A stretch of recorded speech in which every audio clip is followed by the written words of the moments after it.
Shalom, selamat pagi. Shalom, Mari haleluya. kita memuji Tuhan. Betapa ku mencintai segala yang telah terjadi. Tak pernah sendiri jalani hidup ini, selalu menyertai.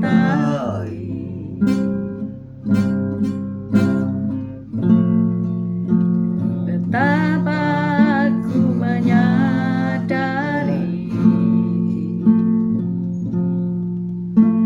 di dalam hidupku ini Kau selalu memberi rancangan terbaik.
Ya Aba ya Bapa, selamat pagi, syukur Kau baik, Kau sungguh Allah, Kau sungguh sangat baik.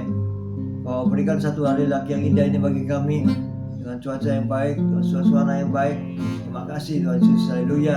Kita lagi kami baca firman-Mu, merenungkan firman-Mu. Kau buka hati pikiran kami agar kami dapat menerima firman-Mu. Kau berikan roh pengertian bagi kami agar kami mengerti akan firman-Mu. Dan Kau berikan iman yang kuat bagi kami agar kami dapat melakukan firman-Mu di dalam kehidupan kami ya Tuhan Yesus. Kami serahkan kehidupan kami sepanjang hari ini bersama semua rekan-rekan peserta daripada renungan pagi hari ini ke dalam tangan-Mu, di dalam kuasa-Mu, di dalam perlindungan-Mu, di dalam penyertaan-Mu, di dalam kasih-Mu, juga di dalam berkat-Mu ya Tuhan. Dan Kau tetap berikan kesehatan, kekuatan bagi tubuh kami agar kami dapat melayani Kau lebih lagi. Dalam nama Yesus kami sudah berdoa dan syukur. Amin, amin, amin.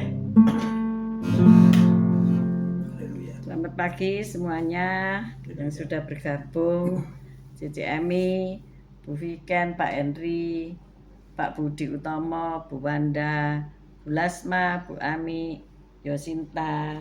Shalom semuanya. Mari kita belajar tentang kebenaran firman Tuhan ya.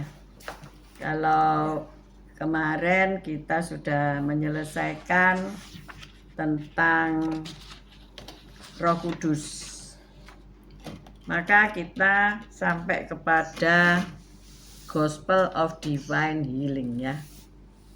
Yang pertama kita tentunya mengerti tentang keselamatan ya. Nanti kita akan ulangi setelah selesai bab-bab yang kita pelajari, kita akan mengulang untuk keselamatan.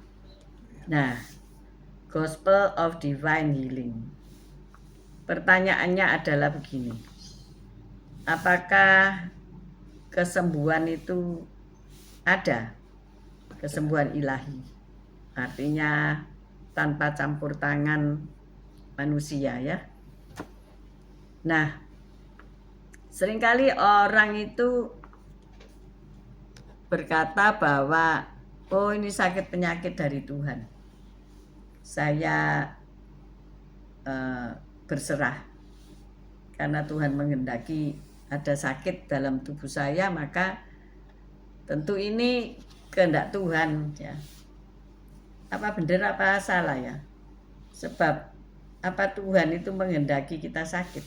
Tuhan tidak pernah memberi kita sakit ya. Nah, seperti kita sebagai orang tua, apa kita berharap anak kita sakit? Kan tidak ya. Kita memanggil Allah itu sebagai Bapa, Bapa yang baik, Allah yang baik. Tentu tidak menghendaki anaknya sakit gitu ya. Amin. Jadi mari kita perbaiki mindset atau cara berpikir kita ya. Kesembuhan ilahi dikenal juga sebagai Gospel of Divine Healing. Kehidupan orang yang sudah lahir baru dan penuh Roh Kudus adalah suatu kehidupan yang sehat untuk dapat melayani Tuhan. Kita baca 3 Yohanes 2 ya. 3 Yohanes 2. 3 Yohanes 2. 3 Yohanes 2 ayat Ya, kita baca ayat 1. 3 Yohanes 2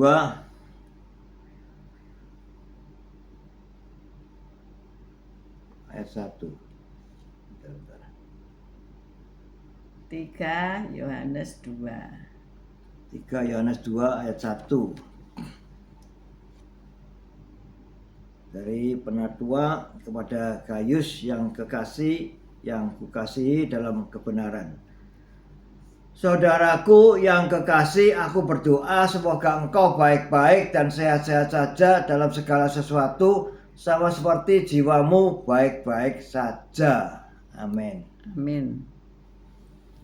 Jadi orang-orang yang sudah lahir baru dan penuh dengan Roh Kudus adalah suatu kehidupan yang sehat untuk melayani. Gayus menulis bahwa semoga murid-murid itu semua sehat-sehat saja. Karena kalau kita nggak sehat, kita nggak bisa melayani Tuhan ya. Yeah. Tentu ada kendala gitu ya. adalah salah sama sekali apabila orang yang sudah lahir baru mempercayai bahwa sakit penyakit adalah bagian dari rencana Allah dalam kehidupan orang percaya. Ini merupakan iman yang negatif. Allah kita adalah Allah yang baik yang tidak pernah menghendaki anaknya sakit-sakitan. Itulah sebabnya Yesus mati di atas kayu salib untuk mengangkut semua sakit penyakit kita. Yeremia 29 ayat 11 kita baca sebagai ayat hafalan kita ya. Yeremia 29 ayat 11. Yeremia 29 ayat 11. Demikian. Yeremia 29 ayat 11 kita baca. Sebab aku ini mengetahui rancangan-rancangan apa yang ada padaku mengenai kamu. Demikianlah firman Tuhan, yaitu rancangan damai sejahtera dan bukan rancangan kecelakaan, untuk memberikan kepadamu hari depan yang penuh harapan. Nah ini rancangan-rancangan Tuhan di dalam hidup kita adalah damai sejahtera dan bukan rancangan kecelakaan, supaya hari depan kita ini penuh dengan harapan. Tapi kenapa ada orang Kristen kok masih sakit?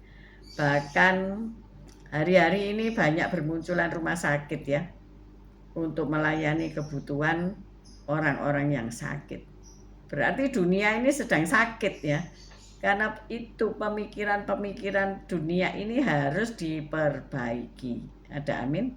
Amin.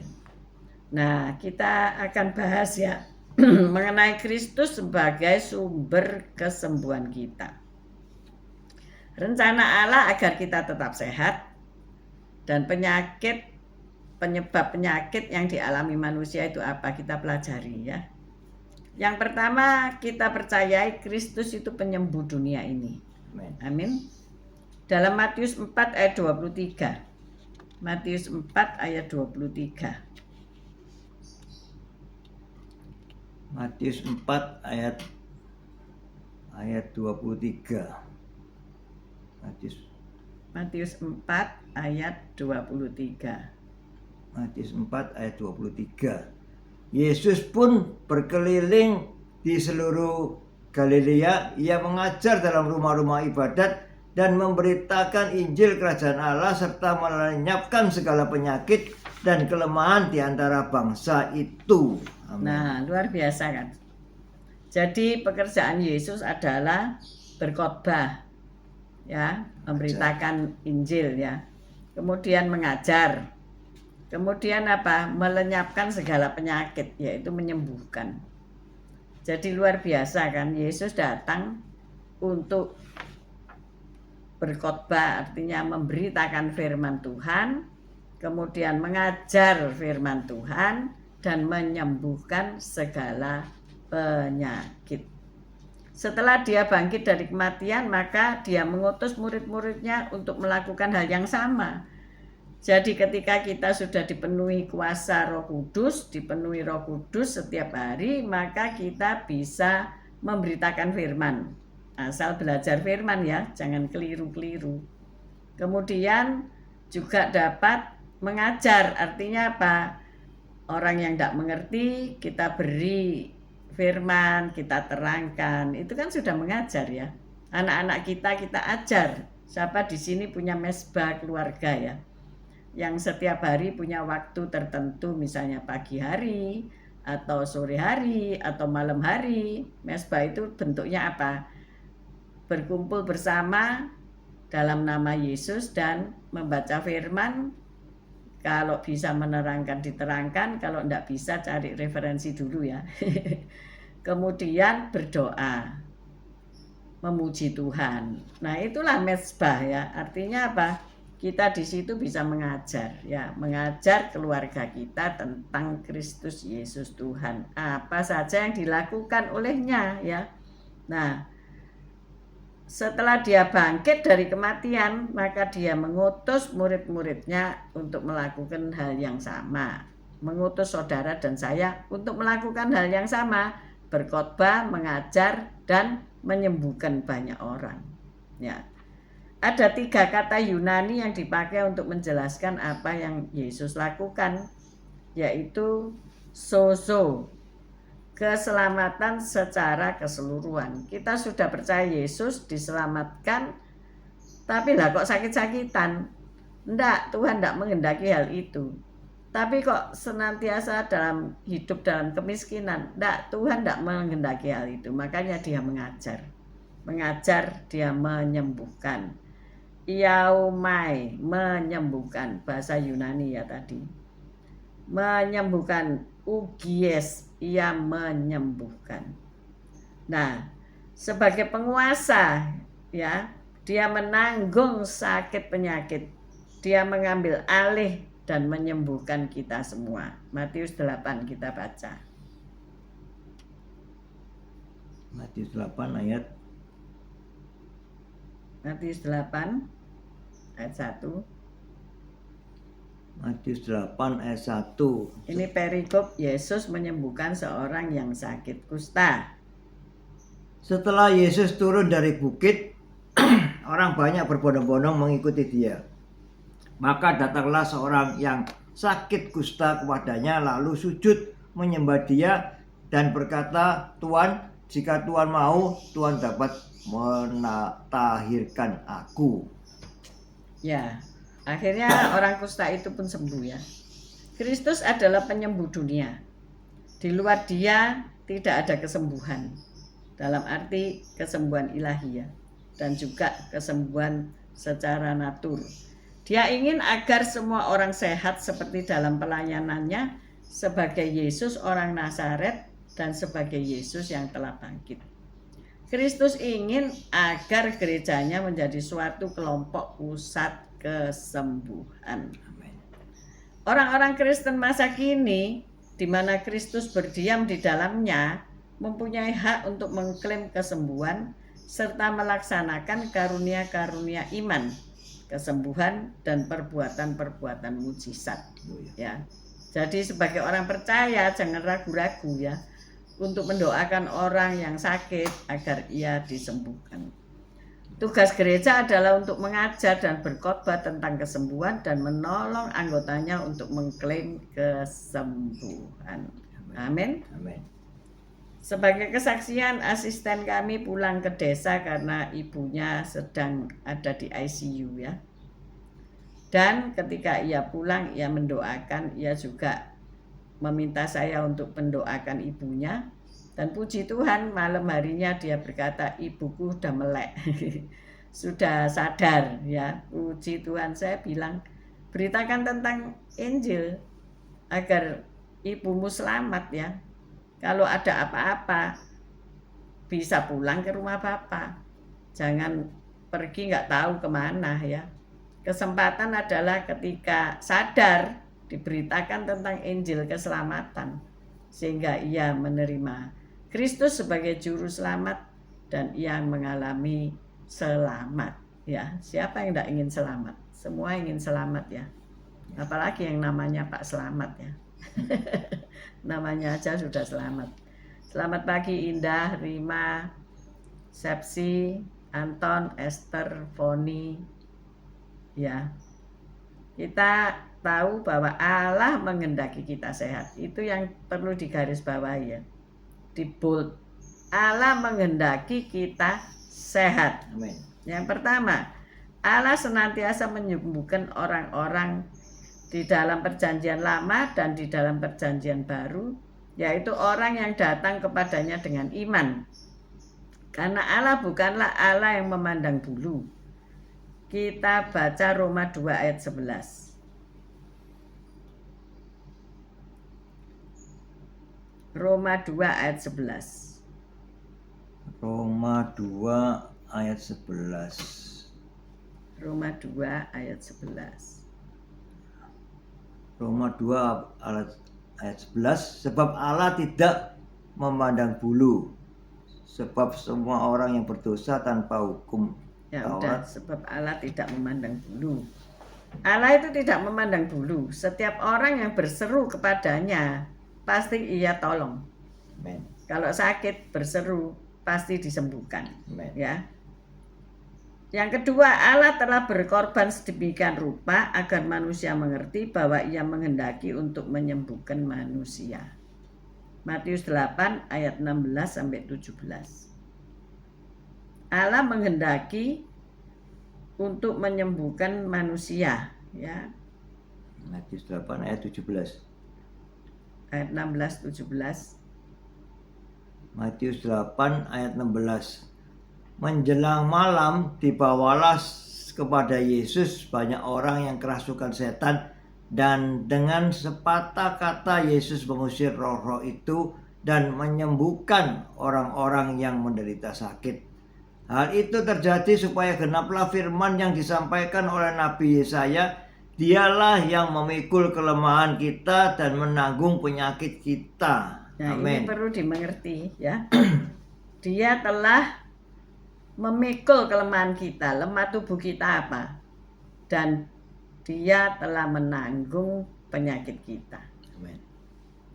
Selanjutnya, Allah bukanlah penyebab penyakit dan penderitaan. Dia sama sekali tidak menghendaki penyakit terus-menerus mengganggu manusia, ya. Andai kata Allah bertanggung jawab atas penyakit, maka Dia tentunya tidak akan menyembuhkan satu orang pun dan tidak akan menjanjikan kesembuhan. Kalau Allah itu sumber penyakit, ya tentunya Dia tidak akan menyembuhkan orang gitu. Dia sumber penyakit, ya. Tetapi Allah adalah sumber kesembuhan. Amin. Penyakit apapun bagi Allah tidak ada yang mustahil untuk disembuhkan. Hari-hari ini banyak orang sakit yang aneh-aneh, ya. Ada orang yang tidak punya anti kolesterol, ya. Jadi setiap makan apapun itu jadi kolesterol. Nah, kalau makan sayur jadi kolesterol, makan buah jadi kolesterol, terus makan apa, ya? Walaupun kaya, ia harus minum obat setiap hari. Kalau enggak, pusing, enggak bisa tidur, ya. Kalau kolesterol tinggi itu kan sini sakit, masuk bisa tidur, enggak bisa, ya. Badan rasanya panas, rasanya geliang-geliang gitu, ya. Jadi sakit semua badan, ya. Itu tandanya ada minyak banyak. Pabrik minyak, ya. Ada yang stroke mata. Ya, kemarin kami Mata bisa stroke. pergi ke tusuk jarum, ya, karena tangannya Pak Gem ini sakit karena korban mengangkat-ngangkat, ya. Harus disembuhkan. Terus ada Bu Viken yang nganjuri, ayo ke Sinse. Dokter bukan siksa. Oh, dokter tapi bisa tusuk jarum, ya. Kalau saya sih pikiran tangan ini harus tidak digerakkan, ya, diistirahatkan. Pasti Tuhan nyembuhkan. Tapi Pak Gem ini kan tidak bisa istirahat, ya. Jadi ya terserah aja gitu, ya. Akhirnya apa? Kami ketemu dengan seseorang yang punya stroke di bagian mata. Waduh, kok aneh, ya. Mata kok iso stroke. Ternyata sekali suntik itu berapa? 13 juta, saudara. Dan itu berulang-ulang, tidak boleh satu kali. Lagi-lagi dan lagi, entek duit, saudara. 13 juta sekali suntik. Dan itu pun tidak sehat, tidak sembuh, ya, saudara-saudara. Nah, padahal dia juga orang Kristen. Nah, inilah pemahaman, ya. Pemahaman yang kita harus ubah. Kalau Yesus berkata sembuh, ya sembuh, ya, saudara. Kita perlu memang mendekat kepada Kristus sebagai sumber penyembuh, ya. Jika Allah tidak menghendaki untuk menyembuhkan, maka penyakit juga akan merupakan kehendak Allah. Siapa mau jadilah kehendakmu terus sakit gitu, ya. Tidak ada, ya. Tidak ada yang mau menjadi sakit, ya, tentunya. Cuma ya itu tadi, karena banyak orang kurang percaya, banyak orang imannya keliru, ya. Sehingga rumah sakit bertumbuh subur, ya. Seharusnya nggak ada rumah sakit kalau murid-murid ini melakukan tugasnya dengan baik dan benar, ya. Semua disembuhkan dan iman ini dibangun dengan benar, ya. Maka dari itu ayo kita belajar. Kita mulai dari grup kecil ini, ya. Percaya bahwa engkau punya kuasa untuk memberitakan tentang Injil dan memberitakan tentang Yesus yang bisa menyembuhkan, dan memang tujuan hidupnya adalah untuk menyembuhkan. Allah kita adalah Allah yang menyembuhkan, bukan Allah yang kasih sakit penyakit. Nah, ini dulu dipahami ya. Allah menghendaki kita sehat, itu dulu dipahami. Kita baca Matius 9 ayat 1 sampai 12. Matius 9 ayat 1 sampai 12. Matius 9 ayat 1. Dengan perikop orang lumpuh disembuhkan. Sesudah itu naiklah Yesus ke dalam perahu lalu menyeberang. Kemudian sampailah ia ke kotanya sendiri. Maka dibawa oranglah kepadanya seorang lumpuh yang terbaring di tempat tidurnya. Ketika Yesus melihat iman mereka, berkatalah ia kepada orang lumpuh itu, "Percayalah, hai anakku, dosamu sudah diampuni." Maka berkatalah beberapa orang ahli Taurat dalam hatinya, ia menghujat Allah. Tetapi Yesus mengetahui pikiran mereka lalu berkata, "Mengapa kamu memikirkan hal-hal yang jahat di dalam hatimu? Manakah lebih mudah mengatakan dosamu sudah diampuni atau mengatakan bangunlah dan berjalanlah? Tetapi supaya kamu tahu bahwa di dunia ini anak manusia berkuasa mengampuni dosa." Lalu berkatalah ia kepada orang lumpuh itu, "Bangunlah, angkatlah tempat tidurmu dan pulanglah ke rumahmu." Dan orang itu pun bangun lalu pulang. Maka orang banyak yang melihat hal itu takut lalu memuliakan Allah yang telah memberikan kuasa sedemikian itu kepada manusia. Amin. Luar biasa bukan? Orang lumpuh bangkit. Orang lumpuh dibangkitkan. Jadi betul-betul Allah itu menghendaki kita sembuh ya. Amin. Yesus telah membuktikan bahwa Allah menghendaki kita sehat ketika Dia menyembuhkan orang sakit serta melepaskan orang yang dikuasai oleh kuasa kegelapan. Saudara nanti bisa baca di dalam Kisah Rasul 10 ayat 38. Kita cepat saja ya. Kalau ini adalah kehendak Allah supaya kita tetap diikat oleh sakit penyakit, maka iblis tidak perlu bersusah payah untuk membuat serta mempertahankan orang sakit. Nah ini Yohanes 10 ayat 10. Yohanes 10 ayat 10. Pencuri datang hanya untuk mencuri dan membunuh dan membinasakan. Aku datang supaya mereka mempunyai hidup dan mempunyainya dalam segala kelimpahan. Amin. Amin. Jelas kan? Yesus datang supaya kita hidup, tidak sakit ya. Dan mempunyai hidup yang berkelimpahan. Damai sejahtera berlimpah, kebutuhan rohani berlimpah, kebutuhan jasmani berlimpah, dan sebagainya. Mungkin iblis justru akan berusaha untuk menyembuhkan orang sakit karena iblis selalu berbuat hal-hal yang bertentangan dengan Allah. Jadi apabila kita mengatakan bahwa Allah menghendaki kita sakit, berarti kita sepakat dengan setan ya. Setan yang menaruh penyakit. Ingat Ayub ya. Ayub diizinkan Tuhan, setan bully ya. Mengerjakan sesuatu yang jahat, memberi sakit penyakit. Tetapi Allah tidak menghendaki dia mati ya, sayangkan nyawanya. Nah, berarti otoritas kehidupan ada di dalam Tuhan. Iblis tidak sanggup berbuat suatu apa. Jika kita sungguh-sungguh meletakkan hidup di dalam Tuhan, Tuhan pasti bela. Dan sakit penyakit bukan Allah yang memberi, jangan keliru, tetapi iblis ya, dalam case Ayub. Yesus tidak perlu mati di salib jika ini adalah kehendak Allah. Jika sakit penyakit itu kehendak Allah, buat apa Yesus dipaku di atas kayu salib? Tidak ada. Karena firman-Nya berkata, oleh bilur-bilurnya kamu telah sembuh. Di atas kayu salib itu terjadi pertukaran. Yang seharusnya kita ini mati karena dosa, maka Yesus menanggungnya. Amin. Amin. Setiap kali orang datang kepada Yesus, dia selalu berkata, dia mau, ya. Dia mau menolong, dia mau menyembuhkan. Kita baca Matius 8 ayat 1 sampai 4. Matius 8 ayat 1. Dengan perikop Yesus menyembuhkan seorang sakit kusta.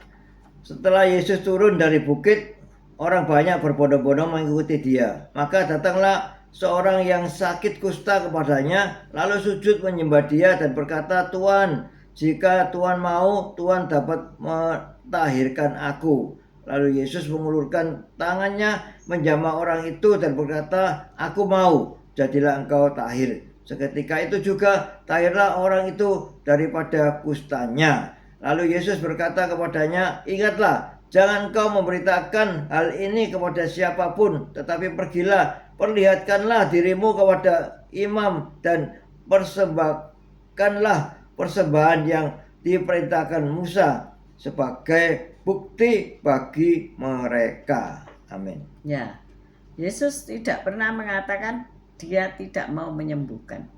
Dia selalu mau menyembuhkan. Amin. Di dalam doa Bapa kami, Matius 5, menunjukkan kebodohan manusia jika karena berdoa untuk kesembuhan, karena tahu bahwa Allah menghendaki kita sakit. Jadi kalau Allah menghendaki kita sakit, buat apa kita berdoa untuk kesembuhan, minta disembuhkan ya? Tidak ada gunanya. Justru karena Allah menghendaki kita sembuh, maka kita berdoa minta kesembuhan dari Allah. Amin. Amin. Jadilah kehendakmu di bumi seperti di surga. Berarti di surga akan banyak penyakit kalau ini adalah kehendak Allah. Ya percuma ya kita masuk surga kalau di surga tetap aja pakai kursi roda ya. Di surga bakal penuh dengan kursi roda kalau kita dikehendaki sakit ya. Tentunya enggak ya. Di surga tidak ada lagi ratap tangis, tidak ada lagi air mata, yang adanya puji-pujian kepada Allah. Dosa adalah musuh, maut juga adalah musuh. Allah tidak menghendaki musuhnya menjadi penguasa atas hidup umatnya. Jadi ingat ya, jangan dikuasai oleh sakit penyakit. Engkau harus beriman, aku sembuh. Bangun pagi beriman, aku sembuh. Pak Gem tiap hari pagi beriman, aku sembuh. Aku sehat. Tiap hari menjadi lebih baik. Amin. Karena pikiran ya. Kalau pikiran ini aku masih sakit, tanganku masih sakit, ya sakit terus saya bilang. Ya berhenti, kalau sakit itu berhenti, jangan dipakai gitu loh ya. Kalau yang sakit itu tetap sakit, ya jangan dipakai. Nanti kan sembuh ya. Amin. Amin. Dari janji-janji Allah jelas bahwa Allah menghendaki untuk selalu menyembuhkan manusia dengan menjawab doa, ya, dan memberikan apa yang diminta manusia. Seringkali engkau tidak meminta kesembuhan kok. Engkau bahkan berkata, "Oh, oleh karena sakit ini kehendak Allah, maka aku akan begini begitu. Untung ya, aku kok sakit." Mana ada untung kalau sakit? Tidak ada, saudara. Kalau sakit itu tidak untung, saudara. Uang mesti keluar untuk berobat, ya kan? Terus apalagi tubuh ini mungkin dibedah-bedah, ya. Mungkin ada yang dipotong, mungkin ada yang dipasang ring. Lah, kalau sakit seperti itu, kan kita tidak seneng ya. Mana ada orang seneng? Tentulah Allah menjawab doa. Berdoalah untuk kesembuhan. Amin. Ya, orang sehat pura-pura sakit bisa ya, tapi orang sakit pura-pura sehat nggak bisa. Kalau orang sakit tuh tandanya matanya nggak ono sinare, saudara, karena kesakitan. Betul nggak ya? Nggak berseri-seri ya. Matanya itu buram.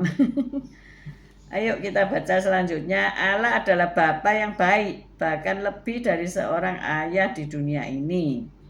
Oleh karena itu dia sangat menghendaki kita untuk hidup sehat. Amin. Matius 7 ayat 7 sampai 11. Kita baca. Matius 7 ayat 7. Hal pengabulan doa. Mintalah maka akan diberikan kepadamu, carilah maka kamu akan mendapat, ketuklah maka pintu akan dibukakan bagimu. Karena setiap orang yang meminta menerima, dan setiap orang yang mencari mendapat, dan setiap orang yang mengetuk baginya pintu dibukakan. Adakah seorang daripadamu yang memberi batu kepada anaknya jika ia minta roti, atau memberi ular jika ia meminta ikan? Nah, ini kita perlu percaya ya, bahwa Allah Bapa itu selalu memberikan apa yang baik yang kita minta ya. Ya. Jadi dia seperti bapak yang sayang sama anaknya. Ya mana kalau orang minta roti masuk dikasih batu anaknya ya, kan nggak mungkin itu ya. Kesembuhan adalah roti bagi anak-anak ya.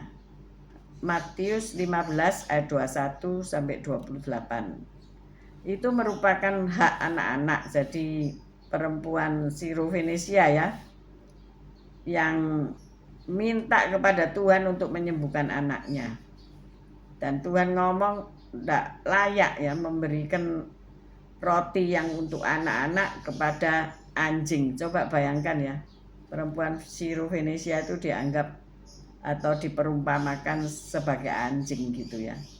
Tetapi perempuan ini tetap punya iman walaupun ia merasa terhina. Ia pun ngomong, oh anjing itu makan dari remah-remah roti di meja dari meja tuannya. Loh, luar biasa kan.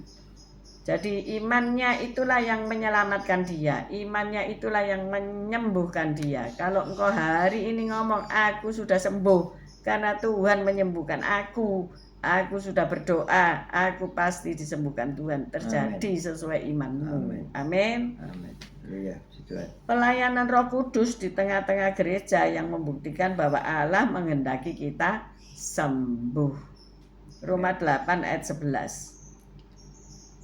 Roma 8 ayat 11.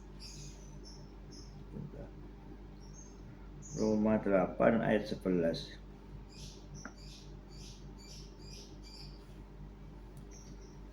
Roma 8 ayat 11. Dan jika roh Dia yang telah membangkitkan Yesus dari antara orang mati diam di dalam kamu, maka Ia yang telah membangkitkan Yesus Kristus dari antara orang mati akan menghidupkan juga tubuhmu yang fana itu oleh rohnya yang diam di dalam kamu. Amin. Luar biasa. Haleluya. Jadi perlu kita ini dipenuhi selalu dengan Roh Kudus ya.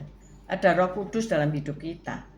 Kalau ada Roh Kudus dalam hidup kita, kita lahir baru. Manusia lama sudah berlalu, manusia baru datang. Nah, tiap hari ada pertobatan tentunya ya. Sehingga apa? Kalau kita ini sadar bahwa di dalam kita ada Roh Kudus, maka kita yakin dan percaya kalau kita sakit, Tuhan pasti menyembuhkan. Amin, saudaraku. Dan kenyataannya Allah menghendaki manusia sempurna adanya ya. Menunjukkan bahwa Allah benar-benar menghendaki kita sembuh.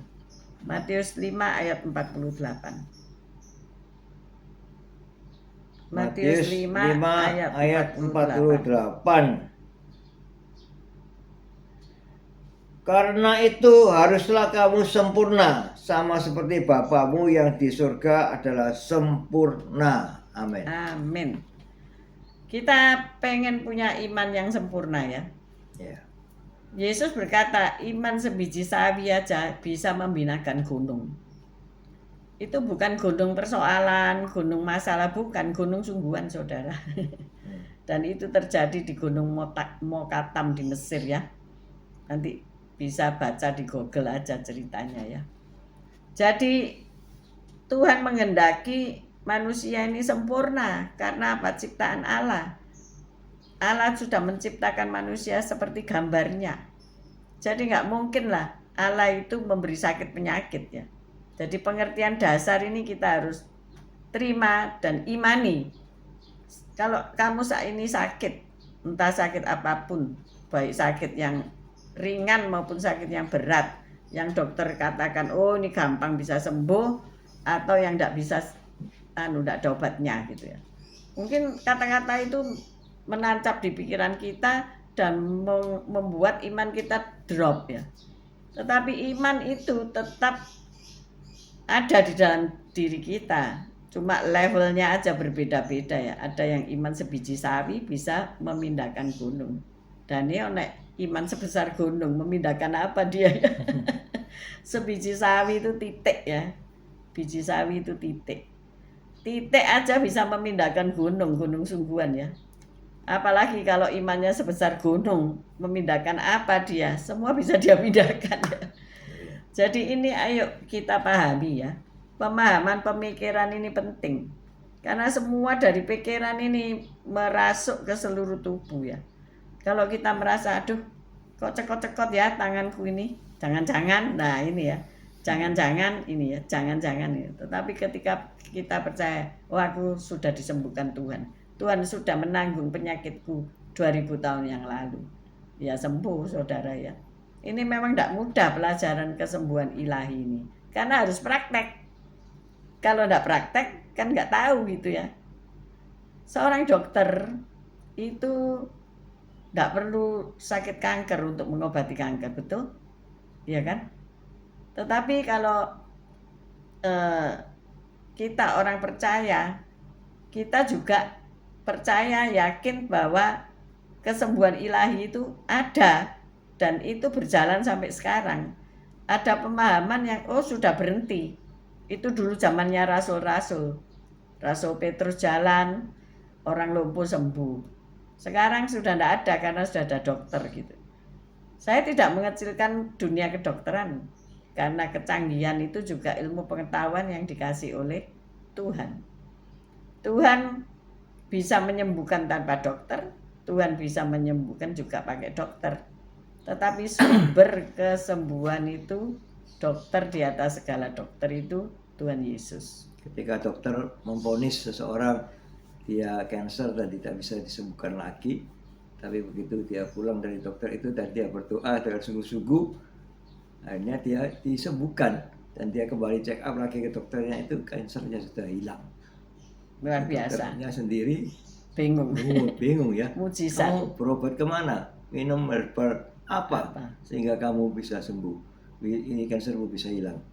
Ya pasiennya ini bersaksi kalau dia punya Yesus yang berkuasa, Yesus yang sempurna sehingga tubuhnya disempurnakan karena dia anak Allah. Amin, amin, amin. Jadi pagi hari ini pelajaran kita adalah tentang sakit penyakit itu bukan dari Tuhan ya. Jadi kalau hari ini ada yang merasa, oh Tuhan kasih aku sakit mah, Tuhan kasih aku sakit vertigo supaya aku bertobat, itu salah ya. Jadi pemahamannya Allah tidak pernah memberi kita sakit. Allah menghendaki kita sehat. Ada amin? Amin. Besok kita akan belajar penyebab penyakit ya. Apa sebabnya kalau gitu orang kok bisa sakit? Nah kita tunggu besok ya. Oke, mari kita berdoa. Yang sakit, ayo berdoa bersama-sama. Haleluya, Tuhan. Kita yakin dan percaya permohonan kita dipenuhi oleh Tuhan. Tuhan menolong kita semua. Amin. Tuhan Yesus, terima kasih. Kita syukur Kau baik ya Tuhan Yesus. Kami sudah menerima firman-Mu, membaca firman-Mu dan kami mengerti akan firman-Mu. Dan Engkau sebagai penyembuh kami. Engkau adalah sempurna, karena itu kami juga mau sempurna karena kami pengikut Engkau, kami percaya pada Engkau dan kami wajib juga menjadi sempurna sehingga tidak ada lagi sakit penyakit di dalam tubuh kami. Tuhan Yesus sudah menyembuhkan segala sakit penyakit kami dan Tuhan Yesus sudah memberikan kekuatan menghilangkan segala kelemahan bagi dalam tubuh kami sehingga kami menjadi sehat, kami menjadi kuat sehingga kami bisa melayani Tuhan lebih lagi karena Dia sudah menyembuhkan kami dan menguatkan kami. Terima kasih ya Tuhan Yesus. Haleluya. Amin. Kami berdoa untuk Bapak Ari yang ada di rumah sakit Menur, masih dalam keadaan kondisi yang belum sembuh. Tuhan, biarlah ia sadar bahwa Tuhan tidak memberi sakit penyakit sehingga ia menerima kesembuhan ilahi dari Tuhan. Kami juga berdoa bagi rekan-rekan kami yang berserta kami saat pagi ini. Mungkin ada yang menderita sakit penyakit. Tuhan angkat sakit penyakit mereka. Karena 2000 tahun yang lalu Engkau sudah pikul salib. Dan oleh bilur-bilur Yesus kami semua sudah disembuhkan. Engkaulah penyembuh dunia Tuhan. Dunia yang sedang sakit ini sembuhkanlah ya Tuhan. Terima kasih Bapa, kami mengangkat kedua belah tangan kami untuk menerima berkat Tuhan. Tuhan memberkati engkau, Tuhan melindungi engkau, Tuhan menyinari engkau dengan wajahnya dan memberikan engkau kasih karunia. Tuhan menghadapkan wajahnya kepadamu dan memberikan engkau damai sejahtera. Terimalah berkat dari Allah, Bapa, Putra, dan Roh Kudus, berkat kasih, sukacita, damai sejahtera, mulai pagi hari ini sampai Maranatha Tuhan Yesus datang untuk kedua kalinya, bahkan sampai selama-lamanya. Mari yang sudah menerima berkat Tuhan katakan bersama, amin, amin, amin. Haleluya, puji Tuhan. See you tomorrow guys. God bless you all. God bless you, Pak Franky.